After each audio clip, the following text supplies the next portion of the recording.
iRacing. You wanted the best, you got them for a breast. Often imitated, never duplicated. The greatest show on dirt, the World of Outlaws.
Hello everyone and welcome to V8's online broadcast of the iRacing V8 Supercar series for the Monday night strength of field. Mark your calendars and do not forget this date because this is round 9 of this season's championship and it is sure to throw up some curveballs. Bringing you the action tonight is myself, Mr. Hashtag I don't have a hashtag Bo Albert, alongside Mr. Zachary Hanlon in the booth, with Jay Kennedy pressing the buttons behind the scenes to keep this show on the road. And speaking of show, Zach, we're in for an interesting one here tonight because normally we follow the Scops calendar with this series. However, due to the rescheduled Watkins Glen round, this race is really going to show who is focusing their attention on Scops and who is focusing their attention on this series. Because practicing between the high-speed nature of Watkins Glen and the high-flying curbs in close proximity to concrete walls could not be any more different. Yeah, you're absolutely right, and we can already see with some of the times being put on the board. Ryan O'Sullivan currently at the top of the timesheets. He's been doing a really good job this season, but he's one of the drivers that didn't have to focus any of his attention onto the Scops race at Watkins Glen yesterday. He did not even pre-qualify, so he's fresh for this. He hasn't got any muscle memory left over from the race yesterday, so he's got a 3/10 advantage at the front right now, and he's looking very good. But yeah, there's actually quite a handful of drivers in here who didn't do the Scops race yesterday, but there are a lot that did. So yeah, there's going to be varying levels of practice for this one, and I'm sure that with the 2 pit stops that we'll be expecting to see the guys do tonight, going to be a lot of strategy and a lot of long play in this race, and that's really going to determine who's going to step up on the top step of the top podium tonight.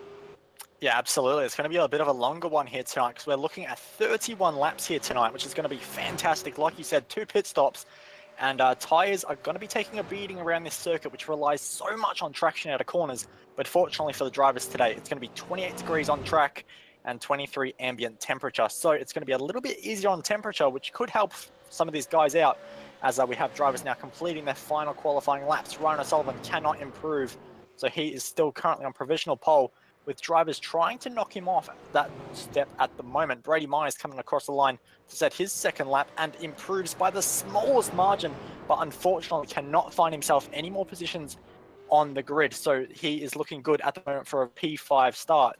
Wayne Burke is on a lap at the moment as well, and he's heading to one of many chicanes around this circuit with very high-flying curbs. But Zach, this circuit requires so much commitment because to get the maximum lap time out of these cars, you have to run dangerously close to the wall, and if you even hit one even slightly, it's your lap completely done.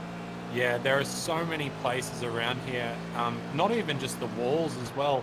Having to use a lot of the curbs can really throw things up in the air, quite literally, like your car into a wall, possibly. So these guys are really going to have to extract every possible thousandth out of these cars. They're really going to have to use all those curbs, and as you said, get millimeters within those walls. And we've got, turn 13, the famous wall of champions, where so many Formula One drivers and Formula One champions have just taken a little bit too much speed and crunched into the wall there. There's also up through on the exit of turn 9, there's a wall which is very dangerous to get to as well. But yeah, I think, as I said before, you're just going to have to play the long game in this race, keep everything nice and smooth. That low track temp is going to help with traction, and it might allow a few of the drivers in going a little longer on their stints. As you guys just mentioned, Sam Blacklock taking pole by 3/10 at the moment. But yeah, I think key to this race is going to be keeping off the walls, keeping on the curbs in the right way, and making sure that you can make it to the end, because this is not only difficult to avoid the walls and all bumps and everything, but even just spinning it, coming out of these really high traction or traction zones in this course. There are a lot of traction zones, and a lot of them are very difficult. Absolutely, and as you just mentioned, Sam Blacklock goes to the top of the pile with a 34.6, which is 0.3 of a second clear of anyone else, which is fantastic. TTR clearly have the car hooked up, which is great for their 2 drivers in this race, including Jake Burden. But the issue for Burden is he wasn't planning on racing tonight and cannot get back into the session. So unfortunately, we're going to be 1 car down. And for Jake Burden, unfortunately, if he cares about iRating, he's going to be having quite a loss here tonight. The second highest rated driver in this field, and won't be taking the start. So mega unlucky for one TTR driver, but very lucky for the other. Sam Blacklock takes pole position ahead of ERT's Ryan O'Sullivan, who joins him on the front row of the grid. Brenton Hobson and Daniel Williams make up the second row of the grid, with Brett Loxton getting yet another top 5 in qualifying. A great effort for him. Corey Preston, Brady Myers, Wayne Burke, Kurt Stenberg, and Cooper Webster ran out the top 10. We've got your current championship leader, Marlon McMullen. He's going to start from position number 11 tonight alongside Mitchell McLeod. They'll be joined behind by Michael Cracknell and Hayden Dodman. Michael Taliancic going to take out the 15th position alongside Jacob Knight. They've got Leon Tander and Kyle Stokes lining up behind them. And we have Laurent Benso and Greg Sharp making out the top 20. And the rest of our field tonight in this 28-car grid is Mario Vlasic, Warren Pickering, Dominic Savicki, Job Stewart, Blake Purdy, Steve Jansen. Jake Burton will not be starting tonight as far as we're aware, and Brian Borg and Jason Cossey both failing to put in qualifying times. So quick short run out down into turn 1 at the Montreal circuit, but it's a very, very difficult turn 1, and we've seen a lot of clean starts from these guys throughout this season, but I think we might come unstuck here possibly. Very possible, because of course you have that very tight left-hander initially, but then it transitions into a massively tough, massively slow 180-degree hairpin, and even then your job's not over, because then we have a very tight chicane at 3 and 4 with walls surrounding all the side, and then a very fast turn number 5 as well. This entire first lap is going to be very, very tough on these drivers, but we do have now 29 V8 Supercars. I believe it is 28, sorry, with the sad loss of Jake Burton, but nonetheless, we are getting ready on the grid. For 31 laps, we're expecting 2 pit stops here tonight, and it is sure to be one heck of a race. Strategy is going to be critical. Getting this start is going to be even more critical as the revs are rising, and then the clutches will be dropping, and away we go for 31 laps here at Montreal. It's a fantastic start for TTR's Sam Blacklock. He'll take the lead comfortably into turn 1. And it's going to be Rhino Sullivan following to second, but is not clear cut for 3rd and 4th as Hobbo is going to get a hit in the rear. Sideways, doesn't lose too many positions and is lucky to be in the race. Bit of a moment there from one of the drivers behind as well. That's Corey Preston, who's now going 3 wide into the chicane. You have to sort yourself out early here. It is so tight, and the SSO car tries to get around, but now they're all going around. This is going to be a multiple car pile-up. Michael Cracknell involved. We've got Wayne Burke involved and a couple others as well, and it's still going on. Warren Pickering, one of the cars involved, but it's still continuing. Cracknell in the wall once again, and he is out of the race for the 2nd week in a row. A big accident on the first lap for him at Zolder. A big accident on the first lap here at Montreal. So far, the rest have got away okay, but a lot of cars carrying battle scars already on this first lap. The top few cars have made a massive breakaway, because from Marlon McMullen back, who has made some great positions from 11th on the grid down to 6th, there has been carnage all throughout this field, Zach.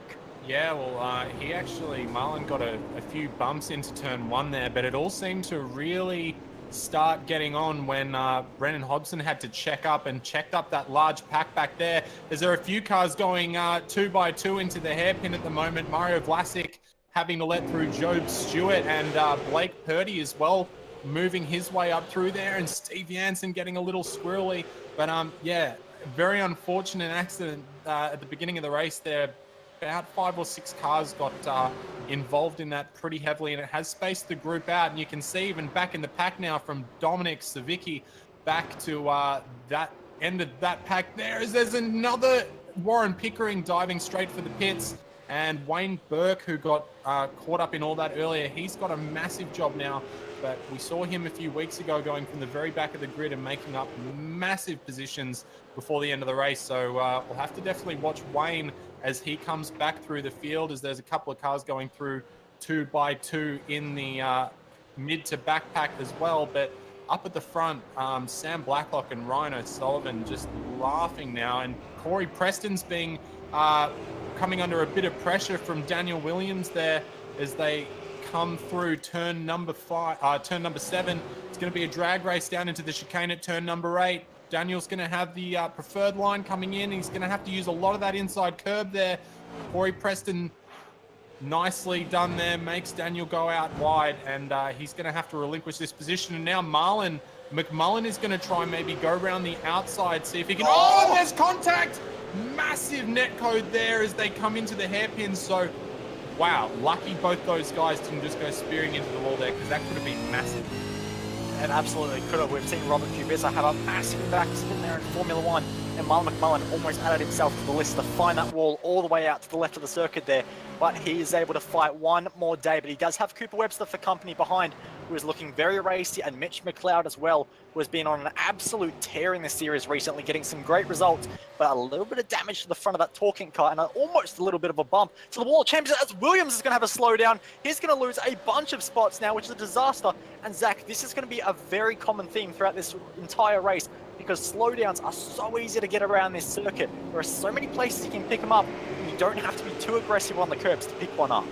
Yeah, I mean, even being slightly aggressive on the curbs, you can pick one up, and especially in these V8 supercars, you really want to use as much of the curb as you can. You can get so much rotation off those curbs. So big disappointment for Daniel Williams there. He had a really good starting position, and even though he was coming under a bit of pressure from Corey Preston early on, he was still doing a fairly good job, and he's now dropped massively back through the field, so he's going to have a lot of work to do. Oh, it's got worse! It's got worse! It's been turned by the CMR car, who gets turned around by the Jeff Gordon liveried car as well, and it's caused a massive roadblock there. A lot of cars in the wall. Jacob Knight, one of the cars involved. Brian Borg is pinched in as well, of course, with the driver of Jason Cossey, making up a bunch of spots because Job Stewart driving the wrong way around the track. He hits another car. Wayne Burke, engine blown, race done. He is out of this race. Job Stewart, I'm sorry, you cannot reverse on a circuit like that. He's done for the day as well. That is just silly. You cannot be doing that.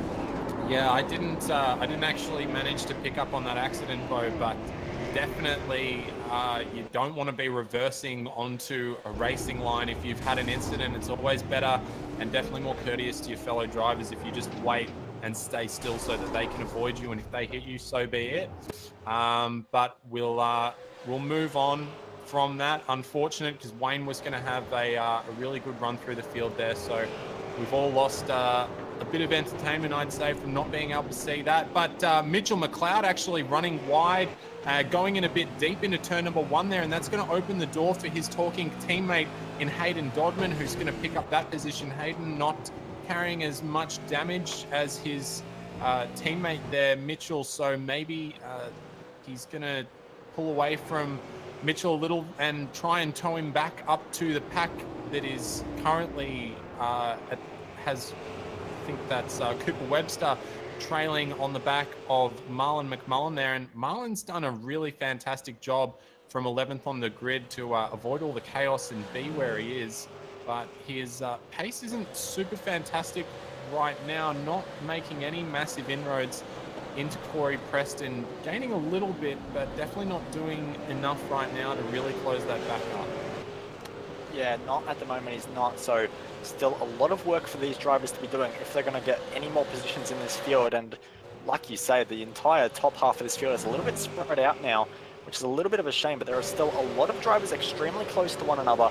And we'll have to wait and see if anyone is able to get a move, as Brady Myers trying to make his way back through the field, and he's got a lot of fighting happening at the hairpin at the moment, around the outside, trying it, and a bit of a wiggle there as well. And he tries to get on the slipstream. This is going very, very squirrely down the straight, not the way you want to be going. The cars go quickest in a straight line, not pointing 90 degrees to the left, but let's not go 3 wide, boys, but we're going to do it anyway. Who's bravest under brakes? It's going to be Brady Myers, but he's at the back, unfortunately, so it's between Laurent Benso and that's Steve Jansen, but Benso decides to make his own track map, ignores the track limits completely. That's a slowdown and a half. He's going to be losing a bunch of spots. Brady Myers tries to take advantage as well, because Jansen's picked one up as well. So that fight into the chicane ended up with both losing out. Brady Myers picking up 2 positions, Leon Tander following him through, which is great for him. Like Purdy also very slow out of the first corner, but does get back on the power now as well.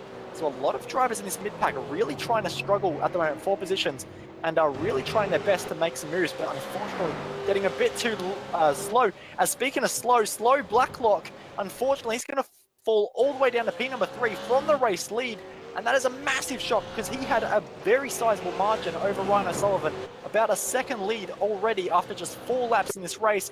Now finds himself behind the driver of Brenton Hobson, who has had a manic start to this race, finds himself in P number 2, and Ryan O'Sullivan now takes over the race lead. Well, Sam Blacklock is one of those drivers who did participate in the Scops race yesterday, so possibly not as much practice as he would have liked before he came into the race tonight, and that has been shown there. And those are the tiny little mistakes that you really can't afford to make if you really want to be standing on that top step of the podium. So he's been showing some good pace, and if he can maybe pull some strategy in this race, he might be able to pull himself back. And the strategy I mean, the pit window will be probably opening up, we would imagine, around lap 10 as Mitchell McLeod also ending up with a slowdown there, and he's going to have to move back down the field too. So he's actually lost a bunch of positions there, being in such a tight gap. So these guys really do have to watch out and make sure that they can just keep it nice and cool until they can really start to play out their strategy. Because I think that we've seen many times in this V8 Supercars series, getting in the pits early and doing the undercut can really jump you way more up the field than you would expect. Sometimes we're even seeing cars that were trailing their opponents coming out 2 to even 3 seconds ahead of their opponents when their opponents only go an extra 1 or 2 laps on the fuel. So these guys will have to just calm down and make sure they're hitting their marks and not taking anything too crazy so that they can actually make it into the pits. And Blacklock almost got himself another slowdown there, had to be so careful, and he actually slowed a bit on the exit of the corner, almost preparing for a slowdown, and he is trying extremely hard to get back onto the back of Hobo. In fact, he was the quickest car on that last time around, but then immediately got another issue there for him, unfortunately. So Blacklock doing whatever he can to try and catch the driver of Brenton Hobson, but instead, Hobo is actually slowly beginning to make grounds on Rhino Sullivan, our current race leader, who makes his way through the wall of champions and starts his 7th lap of this race now. But Hobo looking like he has a lot of pace in that SSR car at the moment, trying to make some ground. We'll see how the lap times are this time around. 36.1 for O'Sullivan, so he responds to Hobo, who does a 36.3, and that's going to be a 36.4 there for Sam Blacklock with that little issue through the second chicane. So the top few cars very close on pace at the moment, not able to make too many grounds on one another. But we'll have to wait and see if anyone can make anything happen with strategy, because we're now working lap number 7. There are 25 laps to go in this race, so we'll be expecting pit stops in the next probably 3 to 4 to 5 laps or so, if anyone wants to go for a slightly shorter first stop, which I think a lot of drivers will, because tyre wear is a big factor around this circuit, like you were mentioning, Zach, and traction is so critical to lap time. Yeah, and even though the track temp is fairly low, and that's going to help all these guys with that, even after 7 laps, these guys are already... Whoa! Rhino Sullivan had a massive coming out of turn number 9. That was very well held, and I'm sure he probably had that a little more under control than what I thought, but you still don't want to be doing that when you're going around this circuit. But yeah, these guys are... Ryan, you've made me lose my train of thought, mate. That was just so wild. But yeah, these guys, the pit window is going to open up, and that's what I was saying. The lap times are already, they're about 6/10 a lap off what they were doing initially. So, and that's only after about 5-6 laps on these tires, because obviously they had to do a full lap to set that time. So the drop off is fairly dramatic, and I would imagine that drivers like Ryan at the front, he'll be wanting to do nothing more than extend his advantage. And I mean, if he comes in early, he could possibly get caught up in traffic and all that sort of stuff. But I think that the tire advantage is just too great, especially around a track like this, where, as you said, the traction zones are just so important. You know, they're really going to have to keep on top of their tire wear for this race. Last time around, Sam Blacklock 1.1 seconds faster than Brenton Hobson in front. He is on a tear. Fastest lap out of all the drivers last time around by 0.3 of a second over our race leader currently. So Blacklock has found his feet once again and is absolutely charging. You can visually see that he's got so much better pace out of the corners than Brenton Hobson does. Hobo does have a little bit of damage to the rear of his car, but that said, it does look like Blacklock has a little bit as well. And I'm not entirely sure where he did pick that up, because it does look like it's been a pretty controlled race from Blacklock in regards to the walls. But he's got the pace in that car well and truly tuned in. You can see they're closing in at the hairpin, trying to make some ground. Takes a little bit of a wider entry, tries to strain out the exit, get the traction down, and that looks like a pretty good launch. He's going to have to slipstream down this long straight, which goes all the way into an ultra heavy braking zone at the wall of Champion Chicane, where maximum commitment is required. Not sure he's going to be close enough into this chicane, but if he can get a nice run through here, he can set himself up for turn number 1 and 2. You can see that Hobo taking so much curb, and that was very aggressive from Hobo. Has to be very careful if you're going to use that much curb, but he gets away with it, and in doing so, in using that much curb and being that aggressive, actually holds off any attack from Blacklock on this lap. But race leader Rhino Sullivan working his way through traffic at the moment. But for Brenton Hobson, he's going to have to work pretty hard if he's going to keep Blacklock behind. Yeah, Blacklock is definitely looking very feisty at the moment, and Brenton, he doesn't have any steering damage or anything to that car, but it's obviously just not quite got the pace that the car of Sam Blacklock does. This is going to be pretty important for Ryan O'Sullivan here, depending on how quickly Sam is able to get past Brenton. If he is able to get past Brenton, it's one thing to be faster and it's one thing to catch up, but it's one thing altogether different to make that overtaking maneuver. And down into the chicane at Wall of Champions, he did look like he got a really good exit and he had some good overspeed coming into that corner, but definitely not the most ideal corner to overtake into, as it is very high speed. Down here into the hairpin, turn number 10. That's really one of your main opportunities. Just had a driver in the wall. Laurent Benso has turned himself around at turn number 6. Unfortunately, a very slow spin, but it's so easy to do. The tyres are very worn at this point. They're not giving up the grip you want. Tried to put the power down between that transition in direction between 5 and 6. Tried to do it, could not do it. Car snaps around and finds himself losing a bunch of spots, now working his way from position number 17 all the way down to 21st. Sorry to cut across you there, Zach, but unfortunately it hasn't been Laurent Benso's day. No, it hasn't been a good day for quite a few people. I'm just having a look through our list of DNFs so far. Warren Pickering, Mario Vlasic. Actually, we're just going to cut to the pit lane because we have a driver who has turned around themselves in the pits. Yeah. And was that Kyle Stokes? Had a bit of a spin as he came into the pit lane there, just came in really committed and just locked up one of those brakes there, and luckily he didn't actually hit anything, so just a little bit of time lost there, and luckily he didn't have to really get back up to much speed, so he shouldn't lose too much time over that.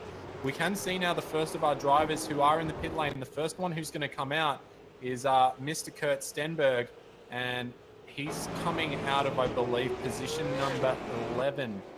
So he's going to come out just behind Laurent Benso, who just put himself in the wall before. So hopefully he'll be able to get past. Oh, huge dive bomb from Sam Blacklock. Huge dive bomb, can't pull it up. Bends it all around almost. And Brenton Hobson had to take massive avoiding action there to avoid being absolutely drilled in the side door there. A massive dive bomb from Blacklock that was not on from so many car lengths back, to be fair. Almost pulled it up, but unfortunately locked the rears at the last point and had to spin that car around. So I'll be interested to see if anyone pits on this lap. And it looks like Hobbo and Blacklock will. Blacklock's so committed, and he's gone past Hobbo. But he's going to have a speeding fine for sure. That was so much faster. I'll go back and have a quick look and see what speed I clock him at. And unfortunately, past the cones, I clock him at 90 kilometers an hour. And unfortunately for him, the pit speed limit, unfortunately here is 64. That's 26 kilometers an hour too quicker. And unfortunately, he's losing a bunch of time now, despite gaining that one position. I mean, he may not. He may have been able to slow it down in a way that he doesn't get a penalty, but I would be extremely surprised. I think you were being quite generous saying he was only doing about 90. I reckon he was closer to a little above 100, but we will see very imminently because obviously Brent, and there's the stop and hold. Yeah, definitely a penalty. So Sam Blacklock, our race leader earlier on, coming into a bit of grief on this lap number 11, or previous lap number 10, and he is going to come out right behind Mitchell McLeod, who's actually coming out behind Kyle Stokes. They're going to go too wide as they come, as Sam Blacklock exits the pits there. He's going to have to go side by side with Stokes, who has the preferred line, into turn number 3 there. And Sam Blacklock is going to... No, that's a slowdown for sure. He's going to have to slow that one down again, surely? And he has. And he has, I think. Has he? Maybe he's being a bit... I think he's being a bit cheeky here. He's maybe running... Looks like he's running through that corner very slowly and holding up Kyle Stokes to try and avoid that losing that position to clear that slowdown, but it hasn't worked. Kyle Stokes gets right on by and he's still clearing it. And if he's not careful, he's going to end up with another black flag and he's going to have to come into the pits again. So this is just going from bad to worse for Sam Blacklock now. He's sitting down in effectively P number 16, or even possibly 17. So he's really thrown the race away there. well, a lot of our race leaders are in the pits, including Ryan O'Sullivan, who has dived his way into the pits now and is making his way through his first pit stop here tonight. Corey Preston also joins him. And Zach, there's one car left to do a pit stop. Do you want to play the most boring guessing game in the world where everyone knows the answer? Who do you think that driver that stayed out is? Is it Steve Jansen? Oh, No. Almost. You were close there. It's Is actually it Brian Ball? It's Michael Taliancic. I never would have guessed. Never would have guessed. It's an absolute shocker. It's drama every day here at VX Online. But Michael Taliancic going for his 12th lap on these sets of tyres. And once again, we've seen it so many times. He loves to do this. And often he can make some very good strategy calls work with this longer first stint. But on effective order currently, it's Ryan O'Sullivan leading from Brenton Hobson. And how's this? From 11th on the grid, championship-elect Marlon McMullen finds himself an effective P number 3 after the first pit stops. Yeah, that's pretty impressive. I was really thinking that he was going to be struggling quite a lot tonight because the pace that he had in that qualifying session was near to a second off what pole was and half a second behind second and third position. So he's been doing a really good job. That effective gap that he has is fairly sizable, but it's, you know, I think with his championship in mind, coming home in P number 3 is definitely not going to be a bad result compared to the possible 11th or worse that we ended up with. And Michael Taliancic has finally hit the pit lane, as we would have expected. And it's interesting we talk about Michael Taliancic because he always runs these fuel stints out a little longer, or he typically does in the first stint, but it seems to be really hit and miss. I can't tell if he does it for strategy or if he does it just to see if he can do it. We're going to head back to Kurt Stenberg, who's having a bit of a battle there with Cooper Webster as they come down into turn number 1 and 2, and Stenning's going to have to go around the outside. He's got nice traction coming on through that outside line there, but Webster does have the much more preferred line into turn number 3. And Kurt Stenberg not going to take after his teammate and try and dive through the grass on this occasion to make that move work. He's going to have to find somewhere else to do it, but he is looking very racy on the back of that car of Cooper Webster there. Yeah, absolutely. It's going to be a bit of an interesting fight because, of course, Stenberg has a lot of pace in that car at the moment. And being held up by Cooper Webster just a little bit is not going to be helping him. But that said, Cooper has had very nice pace in this race, and he's been a driver that we don't often see fighting for top 5 positions. But today, here at Montreal, is doing an absolutely fantastic job and really holding off some good pressure from some quality drivers like Kurt Stenberg, Hayden Dodman, and also Brett Loxton, who is once again finding himself in the top 10 as that was Hayden Dodman there into the hairpin, really fighting to get that torque car slowed, and just about managed to pull it off. So these guys are going to now head down the straight and see if they can get any kind of slipstream. Who has the least amount of wing? Who's running the least amount of rake? And who can fire it up the inside and make a move into the chicane? It's going to be no one on this occasion, but like we saw in a few battles earlier today, it's about how you can set yourself up through the chicane. And Stenberg flies across the chicane and does not get a good run. He gets a horrible run, and he is now going to lose that spot to Hayden Dodman, who goes sailing past, no questions asked. And Stenberg loses another spot, 2 in a single lap, unfortunately for him. Dodman doesn't quite make the first apex in the first few corners, but just about holds onto the spot. So for Kurt Stenberg, unfortunately, not been a great lap for him, but he does still have very good tyres at the moment. And actually, no, in fact, he has one of the oldest tyres in this battle pack. The 2 drivers in front have 2-lap-old tyres. Stenberg sitting on 4-lap tyres. So not a great start for Kurt Stenberg, unfortunately. Yeah, he just really launched himself off that second part of the Champions chicane there and just grazed the wall of Champions. He was very, I mean, not lucky, but it could have definitely been worse than that. And he's definitely lucky not to have picked up any damage as a consequence of that contact. Can't tell you how many times I've seen cars go into there and end up with a rear toe or a front toe link broken or something like that. So he'll have to just put his head back down and keep it smooth on the tyres, as he has seen, you know, Hayden Dodman on previous laps really struggling to pull it up. So he might be able to apply a bit of pressure, but Cooper Webster's looking pretty comfortable now at the front of this little train here, but they are lapping very much slower than the guys up ahead of them. Blacklock and Taliantic are fighting so hard, and Taliantic almost spun that car in the middle of the straight. He is working that car incredibly hard to try and make track position at the moment. And Sam Blacklock did not want to give it to him through there. So that was a very bold move there into the hairpin. And they're going to fight for one more time as Taliantic, who does have the youngest tyres in the field, 2 laps younger than Sam Blacklock tyres at the moment. And in fact, Mario Vlasic actually has the newest tyres, who has just completed his pit stop on that last time around. But Taliantic really trying to make some moves here at this early phase of his stint. And that's what he needs to do, really set some fast lap times now. Because this is the point, he's already done his long stint in this race. He's done that in his first stint. For these next 2 stints, he has to be on max attack and really maximizing lap time in that car. And unfortunately for him, he does have Sam Blacklock and Mitch McLeod, who are definitely not slow drivers at all, but on their tyres may not have the ultimate pace that Taliantic has. So for Taliantic, there's a lot of work yet to be done. Yeah, definitely. And it's a bit of a shame for Michael, because this race is just slightly too long for, I think, the kind of race that would work really, really well for him.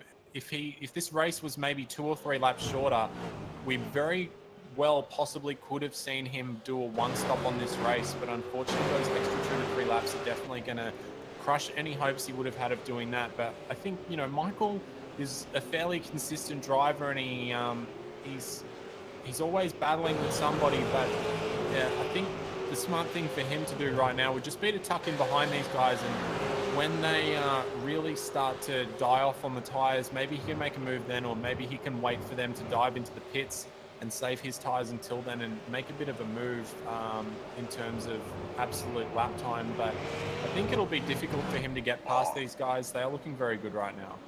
Brady Myers and Kyle Stokes were fighting so hard into the final chicane, and actually under braking a little bit of contact for a second there, and I had a vision of Brady Myers getting sent into the outside wall.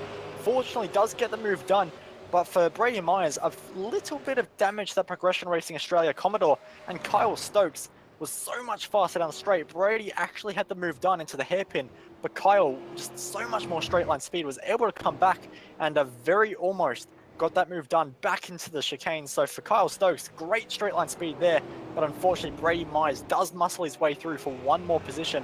But this mid-pack here, Zach, like from the outside of the top 10, has some really good battles going on at the moment.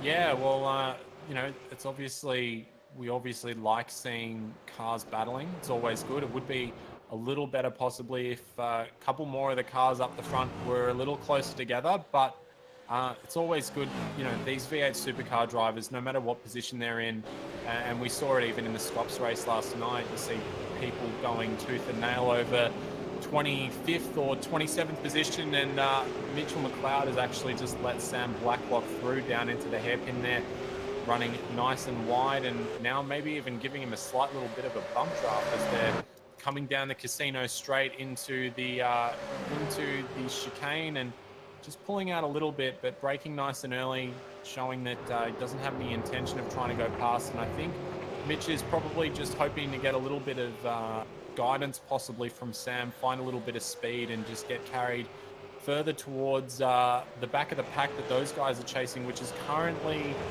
essentially Brett Loxton, as Warren Pickering is rejoining the track after his pit stop after having to take some repairs earlier in this race. But the pace of Blacklock right now is, you know, it's definitely better than Brett Loxton, but he's not going to be making up that 5-second gap before the end of the race as it stands, for sure. Well, you said you wanted the top few cars a little bit closer, and that's beginning to happen slowly. A bit of a slow lap last time around for Ryan O'Sullivan, and actually lost 1.2 seconds to Brenton Hobson. Overall, O'Sullivan has had fantastic pace. It actually gets extremely sideways through the hairpin, but O'Sullivan does look like he has had the best pace out of the field in that ERT car in this middle phase of the race. But every now and then, he just has an extremely slow lap, which allows Hobbo and Marlon McMullen just behind to take a little bit more pace and just find a little bit more time. So Ryan O'Sullivan just needs to work with consistency a little bit. He's got very good pace in that car. If he can just be a bit more consistent, as he doesn't look comfortable at all over the chicane there, and Hobbo looks like he actually found a bit more time just through that corner alone. We'll see what lap times it is this time around. A 36.8 for Ryan O'Sullivan, our race leader. And there's another 4/10 in the favour of Brenton Hobson, and even behind, 3/10 quicker than Hobbo is the driver of Marlon McMullen. So this top little group of cars is slowly finding its way closer. But one driver I do want to point out, I was saying how it's impressive that he's fighting for the top 4. He's actually the quickest car on circuit right now. Cooper Webster is the quickest car once again, a second quicker than Ryan O'Sullivan, and 6/10 quicker than Brenton Hobson as well. So Cooper Webster really putting in a fantastic effort here tonight at Montreal. Yeah, and Cooper Webster's fastest lap of the race is pretty much only about a 10th off what the... I mean, all of the top 4 cars are separated by a 10th in terms of their best lap time. We're looking at now at Kurt Stenberg. He's looking on the back of Hayden Dodman there, and Dodman's been doing a very good job these last few laps to hold back Kurt after he made a bit of a mistake into the Wall of Champions a couple of laps ago, and Kurt now looking a little more composed and just making up a little bit more of that gap. Nice and smooth on the brake as they come down into the chicane there, and Brett Loxton's actually been catching these guys up too. He's been putting in some nice lap times and is right on the back of those guys, and Sam Blacklock still struggling to make inroads on that pack. Denny doesn't quite have didn't have a good exit as he came out of the hairpin there, and doesn't quite have enough speed to be up on the back of Dodman's car there, so he'll have to follow around for another few corners at the very least. But yeah, definitely just talking back about the guys up the front, Ryan O'Sullivan hasn't been looking as comfortable as the cars behind him, and I'm actually really surprised at how well Marlon's been doing, as Hayden Dodman there just making a bit of a mistake in the turn 1 and 2 complex there. But I think Marlon McMullen, I mean, if he keeps plugging away the way he's going, we've still got one more pit stop left in this race, and we've still got 12 laps left. I mean, he could actually genuinely be in this for the win. Absolutely, and what an effort that would be for him. Of course, started so much lower on the grid and now finds himself in P number 3. And, you know, with the championship that he is currently leading, and his main championship rivals unfortunately not making it out to Montreal here today. You know, this is a very big day for Marlon McMullen to get some big points. And for the win today, with this current strength of field, there's 220 points up for grabs, which is massive. So we'll see what he can do. But this top 3 just continues to close in a little bit, as O'Sullivan has picked up his pace just a little bit. Only lost 4/10 the Hobbo behind. But this lap in particular that he's on currently, lap number 19, has been very good. But I've seen him do this a few times, just go all the way to the grass on the right there, almost Shane Van Gisbergen style, and really trying to do something, whether it's break the toe from 2 seconds back or something. I'm not entirely sure, but we'll check lap times this time around. And I think this will be an improvement for Ryan O'Sullivan, a 36.3, which is much better than he has been doing currently. That's 2/10 quicker than Hobbo. And we'll see what McMullen does. That's a 36.4, so it's an improvement for O'Sullivan. He needs to be doing more of that, but we have seen him be a little bit inconsistent. So when we approach the second phase of pit stops, which will not be far away, we're currently working, for most drivers, the 8th, 9th, or 10th lap in their stints. With just 11 laps to go at the end of this lap, we will be thinking about pit stops very, very shortly, Zach. Yeah, absolutely, and interesting as well that Ryan O'Sullivan actually has some of the best tyres in the field in terms of their stint length right now. So interesting to see that he is struggling a little bit. But I mean, he's the 3rd fastest car on the track right now. So that's definitely positive for him. Sam Blacklock now, fastest car on track. He's finally starting to take chunks out of that gap that he has up to Brett Loxton, but it is a very large gap as it stands, and he might want to try a bit of an undercut possibly if they are going to have enough fuel to get to the end. They can take 44.8 litres for this race. That's the maximum amount of fuel they can have in the tank. So if that's enough to get home from here, I mean, I imagine it would. We saw Michael Taliancic doing 12 laps on his stint. He's obviously one of the drivers we would consider better at saving fuel and keeping up a relatively good pace. So Ryan O'Sullivan has actually entered the pit lane along with Brenton Hobson. So those guys and Marlon McMullen. The entire top 7 at this point. Everyone's coming in. So no one wants to be susceptible to the undercut. And so they've all come in pretty much as soon as they can fill that tank and make it to the very end. Probably the worst person that works out for it is Ryan O'Sullivan, considering how long his first stint was. But at least that way he's going to be covering off any of his other contenders who were thinking about getting in there. And we can see so many cars on the pit lane right now. A lot of cars on the pit lane. I think the only cars that didn't really stop were Mitchell McLeod and Michael Taliancic, and we know why Michael wouldn't have stopped. He's barely into that stint yet. He's probably got another 4 laps left. But Ryan O'Sullivan came out with a very sizable gap over Brenton Hobson. He's actually extended his lead by about 2 seconds in that pit stop there. So very, very good job from him. He'll be very happy that he's got that nice cushion towards the end of the race. And Brenton Hobson actually having to deal with a little bit of traffic in that of Mario Vlasic, causing him to run a little wide through the 5, 6, and 7 complex there.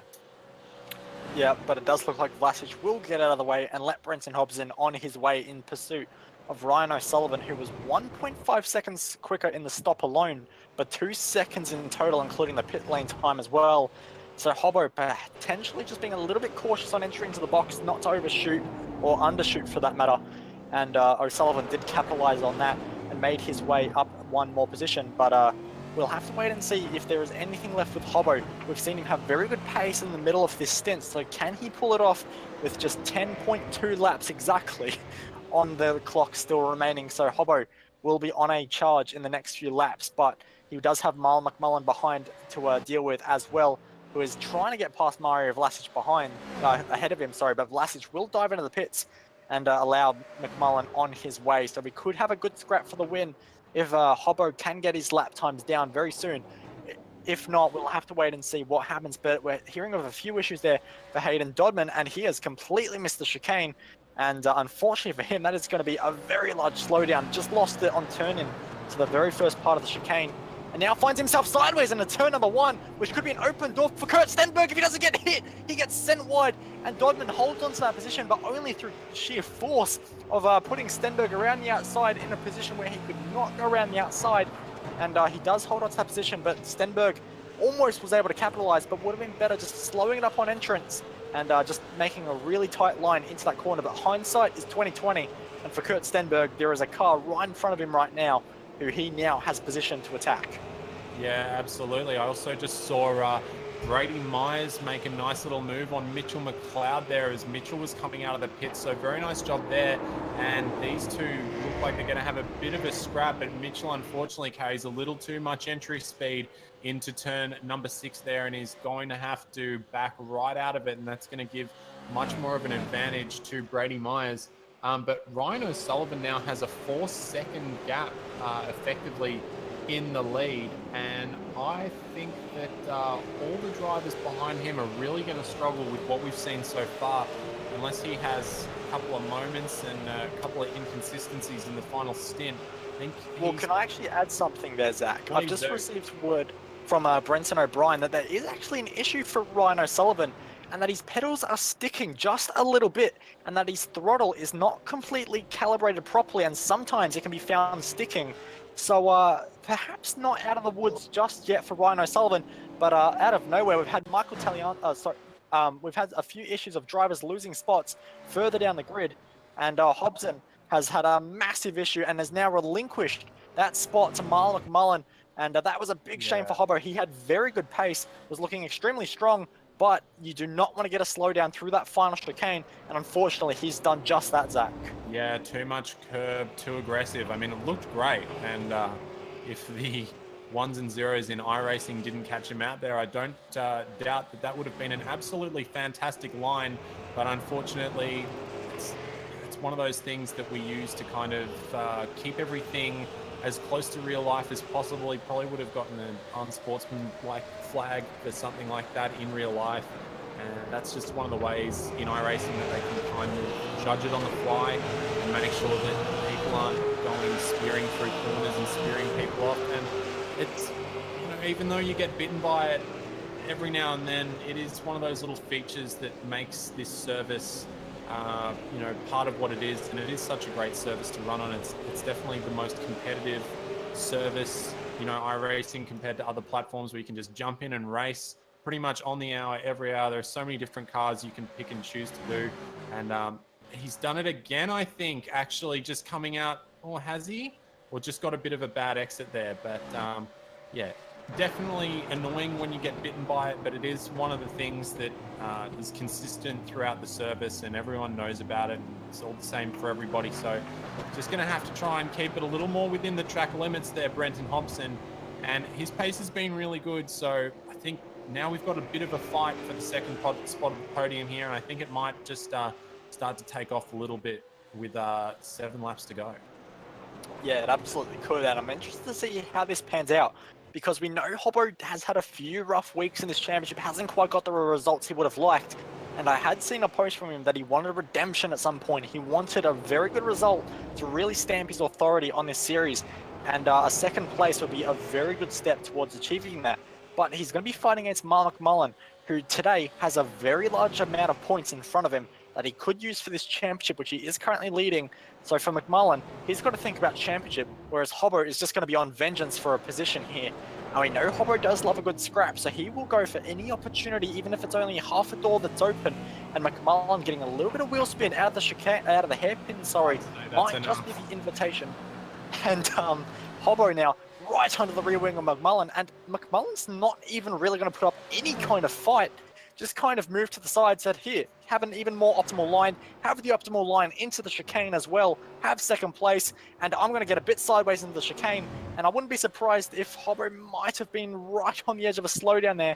Looks like he's got away with it this time, and he's going to take P2 once again.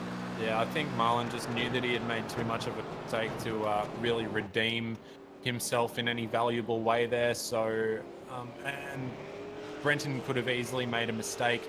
Oh, as he gets very mistakey almost. Well, that was a mistake. Just wasn't quite big enough to really cause too much of an issue for him. But he could have easily made a mistake carrying all that extra speed through the chicane at the end of the lap there. And we did see him get a slowdown there. So maybe Marlon just thinking about that when he was considering not putting up too much of an effort in the fight there. But I mean, third place is still good for him for points for the season. And I mean, Ryan O'Sullivan, who is one of the guys who's in championship contention right now, he is in the race lead, but the point difference, I think, at the moment is just a little too great for Marlon to really be worried about Ryan O'Sullivan for the time being. I think there's about 74 points separating those guys. And I don't think that there's going to be a 74-point difference between first and third here, so maybe just settling in. And I mean, he came up from 11th, so he's up 8 or 9 positions already, so he's done a fantastic job, and he might be happy to sit with that. But you can see Hobson already has pulled out quite a sizable margin over McMullen since that move on the last lap. And one thing we did miss just a couple of laps ago, Zach, of a little bit of interest is Marco Talianis did do his second pit stop of the day. Currently finds himself in position number 9, but his total pit stop length time was 4 seconds quicker than anybody else in the entire race. So that's where a lot of his time in this strategy does come from. 4 seconds quicker than the second quickest time through the pit stop. So that's a great effort for Talianis there, but currently only finds himself in P number 9 with a fair bit of a margin of Sam Blacklock, who in front, who is still setting very competitive times, actually trading fastest laps of the race almost with his friend Brady Myers. But Sam Blacklock will win this time around with a 35.7, which is just incredible pace, almost a second quicker than Ryan O'Sullivan, our race leader last time around.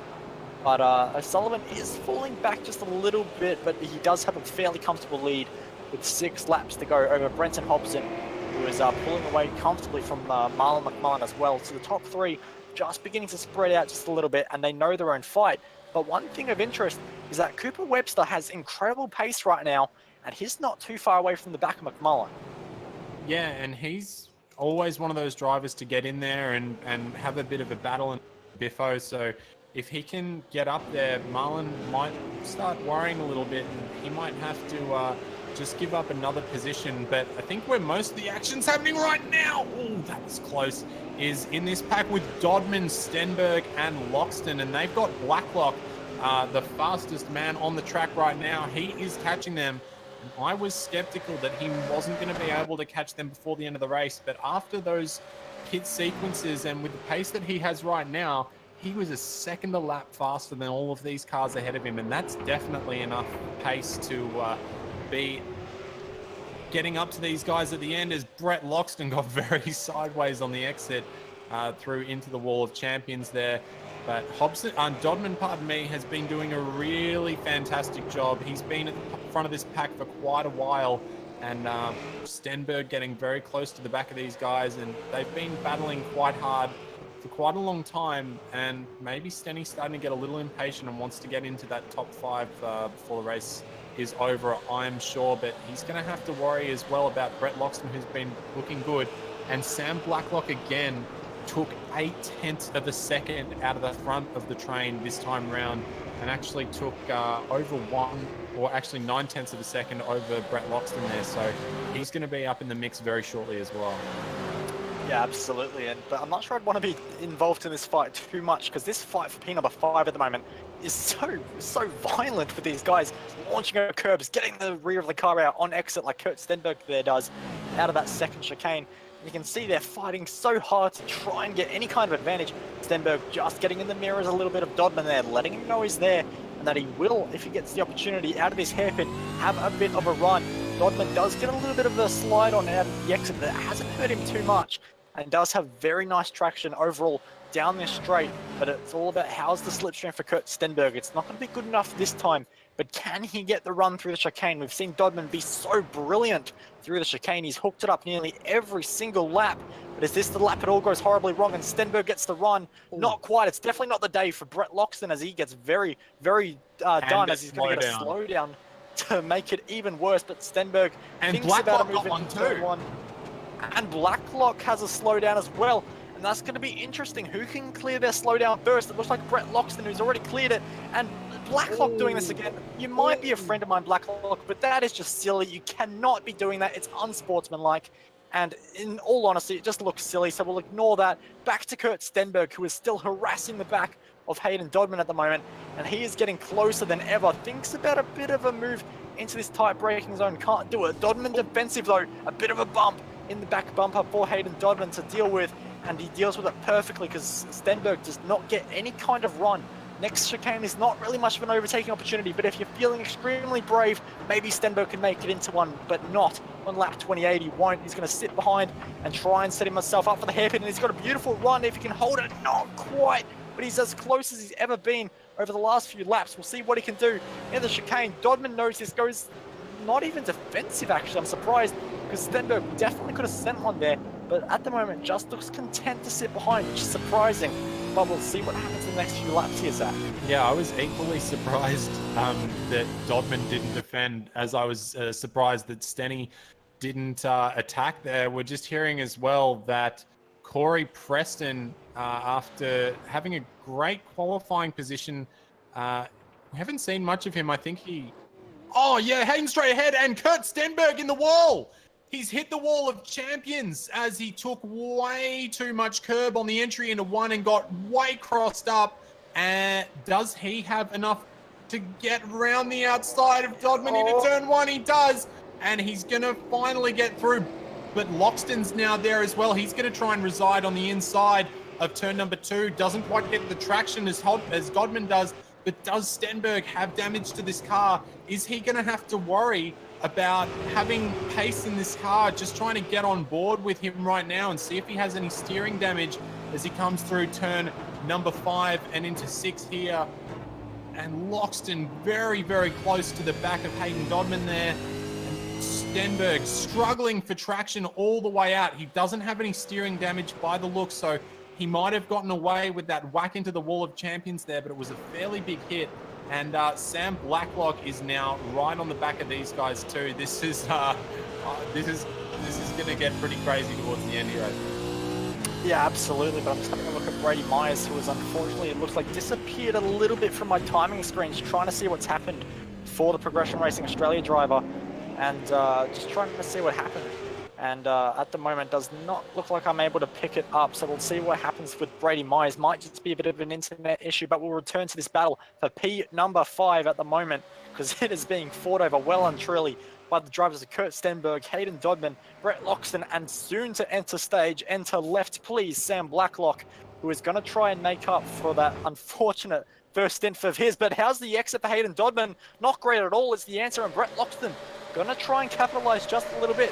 Not going to have the best line as a turn number 1 though, but who cares? He's going to brake so late, so late. He's in the next postcode. He's going to go for a bit of a drift and lose so many spots. So there is exit stage right. Brett Loxton, he's out of this one. Sam Blacklock moves up a spot and is the next to challenge Hayden Dodman, but with just 2 laps left on the clock. This race has gone by quick. Can he do it? And if he can, does he have enough time to get past his teammate Kurt Stenberg? Yeah, well, will Kurt Stenberg play a little bit of a role in assisting Sam in getting past Hayden Dodman there? Does he back him up a little bit and they agree that they're going to go over the line as is, or is it no orders and just go, go, go? We'll see very shortly, but it doesn't look like Sam Blacklock is quite close enough, but I suspect he's been looking very strong. He's lined it up nicely through that chicane and gets some nice exit speed, as does Dodman though. So I don't think that he's going to be able to do too much with that. He's looking very close and he's going to show the nose a little. He's going to show the nose a lot. He's going to fire it down the inside, and that is job done for the time being. Dodman though getting a much wider line through turn number 10, and he's going to carry more exit speed going down that casino straight. And he might be able to pull out here, but Blacklock has the slipstream of his teammate up ahead in Kurt Stenberg, and that's going to allow him just to retain that position there, as he just has to move over slightly on the entry into the corner there. But he's done very nicely, and Dodman is way off the back of those guys now. So the 2 teammates will have to fight it out with 1 lap to go. Can Blacklock get past Stenberg as Stenberg gets all crossed up going into 1, and Sam Blacklock comes in for the over-under, makes advantage of that mistake from his teammate. They're going to both go side by side into turn number 3, and Sam Blacklock is going to come out on top. So after having a horrific race during the first pit stop phase there, Sam Blacklock has made himself back up into P number 5, which is fantastic as far as I'm concerned. But yeah, good little battle. Unfortunate that Loxton just lost it on the second last lap there. Just goes to show that you can make all the right moves for 50 minutes, and in the 51st, it all comes to an end there. Yeah, absolutely. But we will turn our attention to the driver of the number 7 car. Ryan O'Sullivan makes his way down the back straight for the last time. He's done it 30 times previously. This is the 31st of 31. And now just 1 braking zone separates him from victory.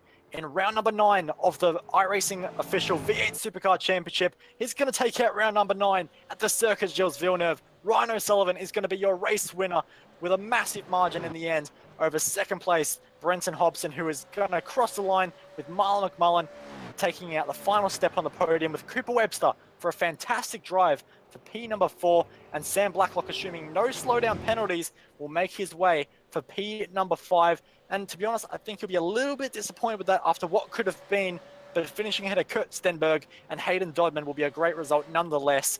And the rest of you drivers coming across the line now.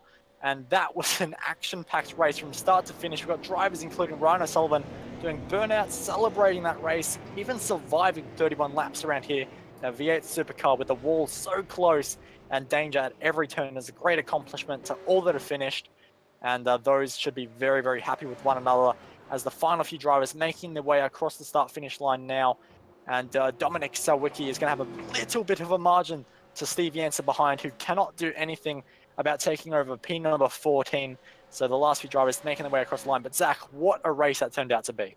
Yeah, that was absolutely fantastic. I think the driver of the day probably has to go to Marlon McMullen, simply based on the amount of spots that he made up. But I got to say, a really impressive performance from Cooper Webster, only 5.7 seconds off the lead.